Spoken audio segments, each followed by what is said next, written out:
Dulu gak dok yo.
Suara ketemu suara petuk ya usah gawe-gawe ya di TV.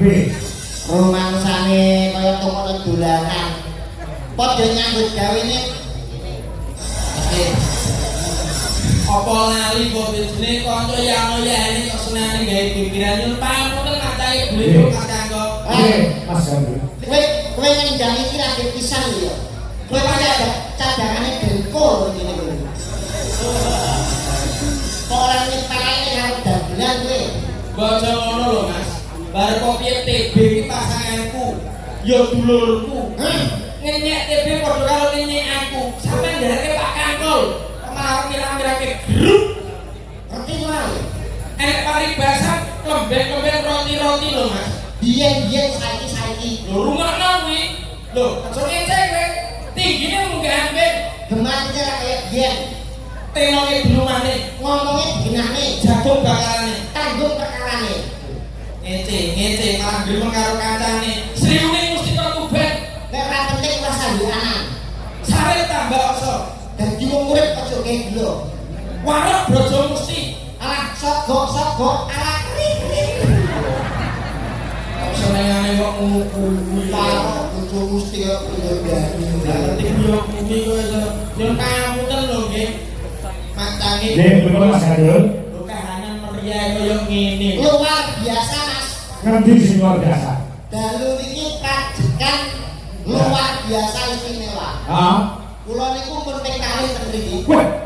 Kowe kuwi Pertama di Balai Desa tahun 2018 dalange Isidin Arianto ingkang dados lurah kasindangaken dereng Pak Timbul. Oh ya. Sekat selamat. Pak Slamet maneh kula apal daerah mriki. Heeh. Rajekan itu desa yang itu Kecamatan Sukorejo Rejo terdiri dari 6 dusun, 13 RW, RT-nya 45, jumlah penduduknya 6.143, rondone hitungan di 84. Termasuk bukan itu wong istri kuwi rondo. Apa iki? Kayak pegawai sensus penduduk. Ngono ki ya ngono, tapi nek jenenge rondo ki kok aja disia-sia to, Bik. Banyak TKW ini. Yo kamu ten malah nyangkut kali beliaunya Bu Mistri pepundene awak dhewe. Rondo kuwi nek kok sia-sia ning ati iki lara. Aja pisan-pisan kok gelo. Apa maneh kok gawe kuciwa nek ra trimo kok dititipne balai desa. Di tangan kami tuwa. Kami tuwa sapa? Kami tuwa wasi. Oh iya. Ketua panitia luri. Senior. Apa kabeh lho Mas aku? Saking umur ini Mas walaupun 2 kali tapi hebat Pak. Tahun 2018 belum ada ini alun-alun Sumringah. Belum ada. Belum ada, tapi semenjak dipimpin Bapak Timbul sekarang periode kedua Rajikan satu-satunya desa yang mempunyai alun-alun se-Kabupaten Ponorogo. Apa maneh Pak Sekar? Kena kanggo percontohan saya napa maneh nyuwun pangapunten. Iki acara sedekah bumi. Omonganmu ya kudu hati-hati. Iki budaya. Kowe ning panggonge kalian Pak Kangkol, Dwijo Kangkol. Ki dalang kondang, gak dalang sing wis milenial, sing hebat, wis terkenal. Kowe kudu omong sak omong ki sing apik. Apa meneh arep ngadepi 2 Mei Hari Pendidikan. Seni budaya itu dicatet lagi ngoten lho. Oh, betul. Ya kamu Apa? Yang saya kowe kok banding apa Mas Kangkol karo piye? iki seni budaya di sawang ki ketok manis ajine diri saka lati ajine raga kok busana. Di sawang ketok pantes Pak Kangkol coba sawang nganggo busana ireng, ketok guagah. Lah sampeyan wis ora wedakan kulitan ireng kok klambi coklat malah tapi bondowoso. Tak omongi. Justru iki muri-muri kabudayaan iki lah. Gelar pagelaran wayang kulit ning desa Prajikan jalan rangka bersih Desa sakmene biyane wong sing ora budaya sapa. sampeyan iki kok penganggur iki kok sing pantes kaya aku gedhe dhuwur lho. Matamu kacar gede kok. Potonganmu sak botol aku lho gede dhuwur. Kaya kok ora kon zoom sing note. Nyuwun sewu, wong sakmene dalam rangka melestarikan budaya. Sing ora budaya ku mung siji. Kok iso mesti Dalange yo Mas Kangkol. Sik. Kok bisa kowe malah iki urusane dol. harga diri lho, harga diri. Pripun? Kok bisa kurang budaya. Jenengan kok iso apa? Lho, jesu. Mergo kabeh iki pimpinane negara kok. Nyuwun sewu, budaya niku kan awake dhewe mung kari jiplak apa dawuh para pini sepuh. Terus boten. Ya, benar. Paling gak ngestokne dawuh para pini sepuh. Ya. Ana yen wong tuwa ku tau ngomong.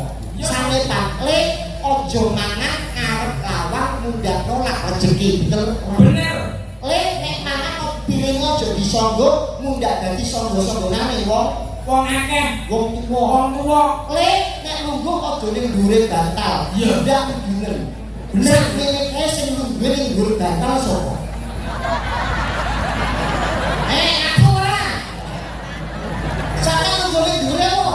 Durhaka. Nah, iki jare ndare dawuh para pini sepuh ora? Ya nek mitur kuwi ya salah. Ora budaya sampean. Ning aku dilungguhi bantal, ora nungguhi bantal. Aku iso keblak. Yo diganti bantal, bantalnya diganti. Ganti apa? Kompor. Jeneng ku apa? Politik. Perkara nungguhi bantal wis ning gak kok-kok dorong. Nggih. Jenenge wis sanepan tinggalane leluhur, mulane kudu diururi padha dene kanggo bersih desa niki. Ah, ya. Paling ora iki dongane lagi nonton. Wis ya. Yen aspates gladi mano kalian warga masyarakat wonten ing Prajikan. Brajikan dalam gandul saking Blono niki kula dongake kanggo warga Brajikan yang dongane senine kanggo pantun nggih Pak. Nggih. Kersane saya pantes. Nah, jos iki lho, dicontoh ya. Piye lho, piye lho? Ngono. Enek ketan wadai tampah. Ah. Wong sak Brajikan muga-muga kebak berkah barokah Allahumma. Rajekan. Brajekan. Ayo. Enek ketan kabeh siji. Apa? Wong sak brajekan muga-muga kathah rezeki. Amin. Ana ketan rupane coklat. Apa kuwi Mas? Wong sak brajekan kabeh padha sehat. Amin. Ngono Tuh, kok. Sampeyan sakit. Sampeyan Sopo? Bisa no. Yang swalayan manggon ning Jawa Timur. Artine Piyayi prajekan muga-muga panjang umur. Ya tetep bisa wong budaya kok wong budaya. Ono. dalam an tak bisa. Kok nyepele. Tuku kapsul. Ora kok loro kok dia tuku kapsul. Tuku kapsul takutan genteng. Apa kuwi?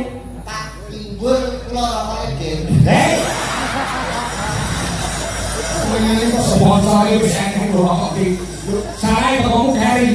Boten kula niki kula sarane kula iki nyemoni pengen beneran jenengan. Kok iso aku salah aku ngendi? Donga gawe Pantun. pantune jenengan apa?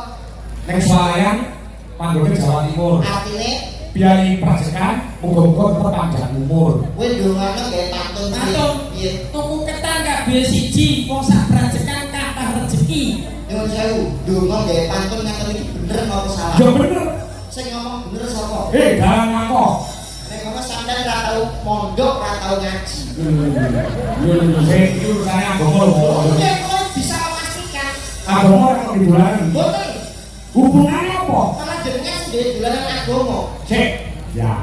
Sok Donga gawe tarikan. ana kok kiai alim ulama ning santri dawuh, "Lek kowe sampe donga gawe pantun." Eneng ora? Eneng ora kok anu ini? Yo ora ini. Ya, ora ini ya wis.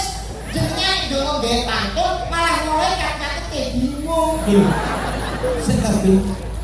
Kakak iso kaya ngono iki lho. Ben donga kok gawe pantun, dajal iki donga gawe pantun. Imam ning masjid kok ora bingung ya? Kok iso? Pas saya surat Allahu Akbar, budal sekolah mangan es krim, Bismillahirrahmanirrahim. Ayat tengah alas, kul a'udzu birabbinas. Iki surat dari jam piro? Pikir, Lah sing prayoga iki dongane sing piye? donga niku sing bloko suta kabeh penonton ngerti, pamirsa ngerti, mulai kabeh bingung. Oh, ngono. Paham betul? Paham. Ngono kok tanggapan larang. Lho. Ngono iki akhirnya kurang. Iki ngajar nek. Seni kira nek dituku nggo dhuwit, mari pasar dijaluk diwehke nek dituku pilarang. Iki niat iki nguri-nguri budaya lek ngono to. Ya aku bener lho. Dijaluk diweke apa kakek 10 yuta nolak. Iki yo kok aja kaya ngono to, Bing. Ya wis tak dongakne nganggo bloko wae. Muga-muga wong brajekan sehat seger warasan, murah sandang pangan. Muga-muga alun-alun sing dibangun iki berkah barokahi, bisa gawe kemajuan kesuksesan warga brajekan sedayanipun khususnya untuk para pemuda semuanya tambah maju dan tambah sukses. Allahumma amin. Lurahe mawon asmanipun timbul. Pak Timbul SAP Sarjana Akademik Pemerintahan. Timbul itu kan bahasa Jawa. Cara Indonesia kan terbit. Bener. Prajurit terbit seorang pemimpin kados Pak Timbul. Mulai mau jenenge wong tua Pak Timbul kayak itu kan. Ya yo wis nek perkara jeneng. Duwijo Kampong ya jeneng Jawa lho. Putrane Bapak Ki Sukron Suwondo. Sing kiai saya Mas. Iki kok boten kenyek jenengan boten. Lah kenapa? Jawa kuwi justru nama sing aneh itu biasanya hebat. Iya. Kaya Pak Timbul ora apa-apa. Timbul tok akhirnya jenenge Timbul karena Timbul. Iya. Kalau jeneng Jawa kuwi nek gawe kewan mesti sukses. Contoh Percil, Deni Percil, Lucy Brahma, Brahma, Presiden Ponorogo, Iya. Trio Macan. Duwi Sukses tuh. Jenengan Dwijo Kanto ora nek kewane elek. ora iso ngejit ya. Jenengan nyentuh daplok kayak tambah jeneng. Apa ora? Ki Kanto tekek. Jadi prajurit iki dalane sapa? Kanto tekek. Tapi ora iya. Ora mesti gawe iki. Ya ya. Namun mana iso jeneng agama mawon tak jeneng agama. Jeneng Islam Muhammad. Tapi kan pun haji ya bapak ini. Ki Sukron Suwondo pun haji. Jeneng Arab ya api lho, Bu. Oh, nek arep kalah karo jenenge anakku. anakku. Anakku iki kok jeneng Nara. Anak kula lahir pas bulan Ramadan wingi, Pak. Wah. Metulangan tak jeneng Islam. Lho, sapa? Muhammad Takjil Saur Imsakia. Muhammad Takjil Saur Imsakia. telungane. Mokel. Ora nyambung. Urung ana sing duwe kayak iki. Mokel. Omongan kok ora enek isine blas. Ora iki harus ada isi dan isinya iki. Nah, awake dhewe kan untuk pangarsa to Beliaunya menika Pak Timbul. Betul. Apa maneh barengi sesuk itu hari pendidikan. Betul. Kados beliaunya Pak Timbul, kenapa kok dititik nek? Karena dia ngugemi karo paugerane Ki Hajar Dewantara. apa iki? Pembunge Ki Hajar Dewantara ing ngarsa Sungkulada, ing Madya Angkasa tubuh Handayani. Nek Sapa iki? Ya, jadi. iki sesuk hari pendidikan ora ngerti iso nyirami anakku, Be. Engaso Sun Tulodo ing Madya Mangkasa kuliah dari leres nggih. Ciptaane kuwi diajar Dewantara. Rungokno tembunge saking dalan kapok tegak. Oke, kula iki sing saksi. Jajar Dewantara itu sudah. Bapak pendidikan Indonesia. Kok engaso artine Ing ngaso Suntulodo, ing Madya Mangkasa kuri Handayani. artine napa iki? Ing ngaso Suntulodo wis ning ngarep iku bisa dadi contoh. Bener. Terus yang nomor kali Ing Madya Mangkasa. artine Yo ning tengah-tengah bisa Memberikan penyemangat. semangat. terus yang terakhir Tuturi Handayani di belakang harus memberikan dorongan dan dukungan. Kayak biayanya penjenengannya Pak Timbul selalu mendukung geraknya visinya pemuda. jadi itu kuncinya kayak kanggo pemimpin. Pemimpin. Yang saya iki kula bantah. Ya jono. Sing ditakok diajar Dewantara Bapak pendidikan Indonesia. kata-kata ini berlaku di zaman biyen. Ning saiki jenengan eling iki 2024. Kata-kata itu kan boten berlaku. Engaso Suntulodo ing Madya Mangkasa Tuturi tuturi Handayani. 2002 apa boten kanggo. Nek kowe muni ora nganggo sing piye? Sing kanggo saiki engaso numpuk bondo ing Madya mangan kanca tuturi golek rai. Yen ora boten Pak. Iki paham masyarakat iki. Sik kowe iso benar kowe iso belum. Nggih. Bisa Engaso? buka, bisa buka, bisa tutup. Betul. Engaso numpuk bondo jenengan percaya mboten? Ya ora, Ora percaya. ora percaya. Pak Dilarang iki jenenge apa? Padaran wayang kulit. Wayang kulit sing dadi pimpinane sapa? Darang. Membawahi anak buah apa mawon? Ya yoga sinden tukang son. Komplit. Ah, Sing dadi pimpinane anom bojo kanggo. dalang. Dalang. Sing bayarane akeh dhewe sapa? Yo darang. Numpuk bondo perang iki jenenge. BBB. Endong. Anu Pak bilang dalan ane bayarannya akeh. Melek suwengi lho, Bi. Baru masaku yo kuwi turu piye? Darang iki rekoso, Bi. Perkosane apa sampe teko kene yo usung-usung debok. Sampe teko kene buka mobil plek transit diparingi makan dalan tujuan munggah kampung terus dok dok dok dok dok kolong kunto. Yo ora.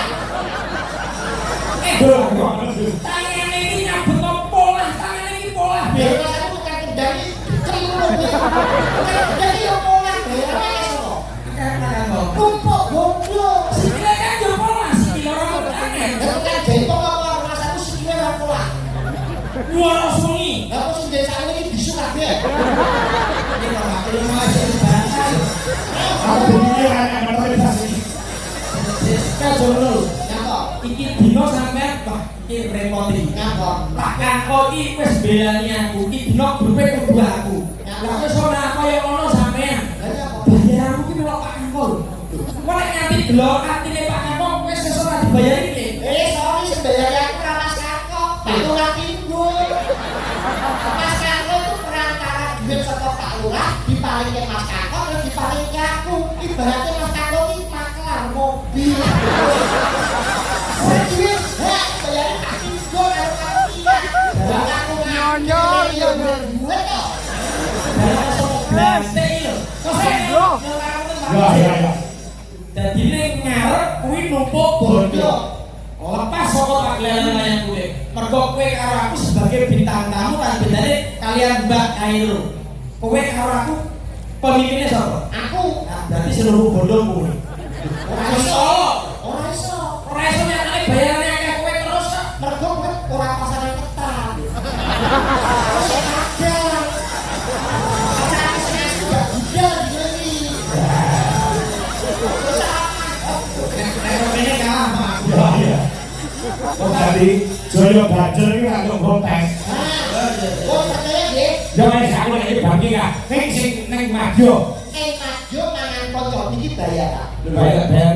Hati-hati ana wong hati-hati karo sampean. Hah? Sampeyan kudu mencermati aja gampang percaya. Oh iya. Mergo unsure dua, pengen nipu sampean, kedua pengen rusak rumah tanggane sampean. Hati-hati karo sampean, sapa ngerti seneng karo bojone sampean. Mulane kok mergo ketembangan bojone tak piye nipu bayar. Hati-hati yo. Omonganmu iki kena dibungkung ora lho. Duper duduhi mboten derek terus mau elek-elek. Lho, duduhi iki sarjana S1 lho. Masih digodho model piye? Ora ngarah goyak imane. Sarjana apa? Sarjana seni. Ah, bojoku yo kecil. Bojoku niku elek titule SPD MND ta. Sarjana pendidikan. Sing ngomong sapa? Lah awas SPD. SPD MND itu sekolah pedodel mergo meten dhisik. Yang pakai ulang begitu macam lagi, bukan lagi. Mangan wolo to. Lah sing terakhir kok iso bantah. Lah itu puri golek rai. Ini sering muncul saat pilihan lurah, pilihan bupati, pilihan gubernur, presiden. Adol suara umpamane dengan calon. Pak yo Pak wongku Pak, wong 100 wis sampeyan ceklen nek nyeketan mesti milih sampeyan. Ya. Kalau calon nek, nek Pak iki lho Pak, wong kula dengan cekel kayak mesti nyekel sampeyan. Mulane akeh pemimpin sing gak dadi calon-calon sing gak dadi mergo boleh ketembangan ana pantune. Pantune piye? Ana tekek numpak kader Karepe duit tek dipangan kader niku sing bahaya. Kalau ini darurat pemain insya-Allah menjadi lurah lagi bisa sekian untuk pemilihan 3. Wah. amin. Yang udah tekek numpak kader. Berarti sing lupa tak kakok. Ora kakok. Riko Pak Kudu melu bunga melu seneng lho. betul. Karena meriah koyo ngene matur sembah nuwun kagem sedaya warga ana ing brajekan sedayanipun. Semoga tahun yang akan datang lebih maju dan lebih indah, semua ditata lebih rapi. Betul. Lah nek kamar mandi kecelek, Ya Allah. arep nyok kebelet dadak produksi sukses tengen. Lha ora bener. Bangine iki sing sukses tok. Sing sisen. Lah yo kleru wae. Saya ini bisa golongan Pak. Ya. Ini kok pasnya apa berarti. Ora tapi tak lho, Bang. Nggih. Nah, tadi bodone yo diserempet semuanya iso lah, diko fasilitas untuk teman-teman semuanya. Betul, betul Pak. Insyaallah aku tahun ngarep awake dhewe mau ini meh, iki mesti dadi apik bisa. Amin, amin, amin, amin. Berkah sedayanipun. Niki kali ngata. Nggih. Arep kebangan mergo iki pamundhut pirang-pirang KCB. Nggih. Bisa maduman Tunggul Caping Gunung. Wah. Disikke. Kita niki kali jemput Mas Rek. Ya. Ana anu